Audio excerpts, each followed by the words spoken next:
সুপ্রিয় দর্শক, জাপানে স্টুডেন্ট ভিসা নিয়ে যাওয়ার আগ্রহ বাংলাদেশে দ্রুত বাড়ছে। কিন্তু বাস্তবতা হলো, এই ভিসা সবার জন্য উপযুক্ত নয় এবং সিদ্ধান্ত নেওয়ার আগে কয়েকটি গুরুত্বপূর্ণ বিষয় পরিষ্কারভাবে জানা প্রয়োজন। প্রথমে বুঝতে হবে, জাপানের স্টুডেন্ট ভিসা মূলত ভাষা স্কুল, ভোকেশনাল ইনস্টিটিউট বা বিশ্ববিদ্যালয়ে পড়াশোনার জন্য দেওয়া হয়। অনেক বাংলাদেশি প্রথম ধাপে জাপানি ভাষা স্কুলে ভর্তি হয়ে যান। সাধারণত এই কোর্সের মেয়াদ 1 বছর 3 মাস থেকে 2 বছর পর্যন্ত হতে পারে, নির্ভর করে আপনার ভর্তি সময়ের ওপর। এখন আসি খরচের বিষয়ে। জাপানে ভাষা স্কুলের টিউশন ফি গড়ে বছরে প্রায় 6 থেকে 8 লাখ ইয়েনের মধ্যে হয়ে থাকে। এর সাথে যোগ হয় ভর্তি ফি, ম্যাটেরিয়াল ফি এবং অন্যান্য চার্জ।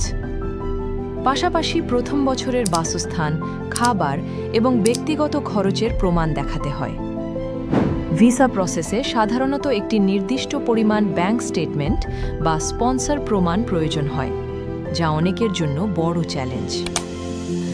অনেকে মনে করেন জাপানে গিয়ে পার্ট টাইম কাজ করেই সব খরচ ম্যানেজ করা সম্ভব। বাস্তবে জাপান সরকার শিক্ষার্থীদের সপ্তাহে সর্বোচ্চ 28 ঘন্টা কাজের অনুমতি দেয়। কিন্তু কাজ পাওয়ার জন্য ন্যূনতম ভাষা দক্ষতা অত্যন্ত গুরুত্বপূর্ণ। জাপানি ভাষা দুর্বল হলে কাজ পাওয়া কঠিন হয়ে যায়। ফলে প্রথম কয়েক মাস অনেক শিক্ষার্থী আর্থিক চাপে পড়ে। আরেকটি গুরুত্বপূর্ণ বিষয় হল, স্টুডেন্ট ভিসা একটি একাডেমিক পথ। এর উদ্দেশ্য কাজ করা নয়, পড়াশোনা করা। অনেকেই শুধুমাত্র কাজের উদ্দেশ্যে এই ভিসা নেন, যা ভবিষ্যতে সমস্যার কারণ হতে পারে। উপস্থিতি কম হলে বা পড়াশোনায় অনিয়ম হলে ভিসা নবায়নে জটিলতা তৈরি হয়।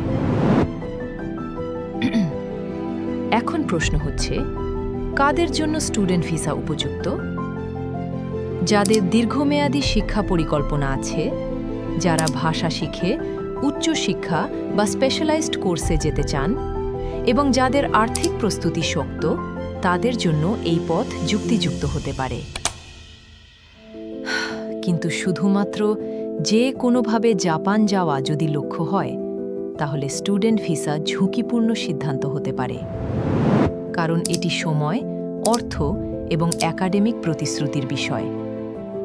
সঠিক প্রস্তুতি ছাড়া বিদেশে যাওয়া মানে অজানা চাপে পড়া। সিদ্ধান্ত নেওয়ার আগে নিজের লক্ষ্য, সামর্থ্য এবং পরিকল্পনা পরিষ্কারভাবে মূল্যায়ন করা অত্যন্ত জরুরি।